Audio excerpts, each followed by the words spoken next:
আমাদের সময় আমরা অনেক ভাই বোন ছিলাম, কিন্তু আমরা তো এতটা বিরক্ত করিনি আমাদের মা বাবাকে কখনো। আমরা এক এক পরিবারে না হইলেও 6-7 জন ভাই বোন ছিলাম, আর আমাদের ঘরে একজন থেকে দুইজন, হাইয়েস্ট গেলে 3 জন, তাই আমরা পালতে হিমশিম খাই। হ্যালো এভরিওয়ান, আসসালামু আলাইকুম। কেমন আছেন সবাই? আশা করি ভালো আছেন। আলহামদুলিল্লাহ আমরা সবাই ভালো আছি। এটা বলার একটাই কারণ, এখনের বাচ্চাদের কত কিছুর প্রয়োজন হয়। শুধু ভাত খাওয়ার কথাই চিন্তা করুন, ওরা কিন্তু যা তা দিয়ে খাবে না, ওদের শুধু মাংস দিতে হবে। এভাবে মাংস দিয়ে খাই বলেই তো কত অসুখ বিসুখের সম্মুখীন হচ্ছে। এখনের বাচ্চাদের চোখে চশমা লেগেই থাকে। আমাদের সময় কি এগুলো ছিল বলেন? আমরা তো সব কিছু খাইছি, যার কারণে আমাদের আল্লাহর রহমতে এরকম কোনো প্রবলেম সলভ করতে হয়নি। জিজ্ঞেস করবে কি রান্না করেছি, যদি মন চায় তাহলে খাবে, না হলে খাবে না। আর যদি মাংস থাকে তাহলে তো কোনো কথাই নাই, নিজেরাই কেন হাত দিয়ে নিয়ে খাওয়া শুরু করবে। কথায় কথায় আমার রান্নাটা প্রায় শেষের দিকে চলে এসেছে। আজ আমি কবুতরের মাংস রান্না করেছিলাম,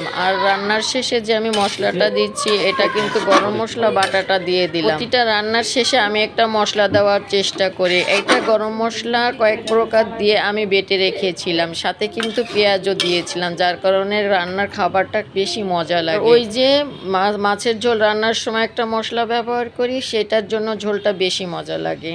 আর হ্যাঁ, দেখুন আমার মাংস রান্নার কালারটা কি সুন্দর হয়েছে। সবাই ভালো থাকবেন, পুরো ভিডিওটি না টেনে দেখবেন, লাইক কমেন্ট শেয়ার করবেন। আল্লাহ হাফেজ।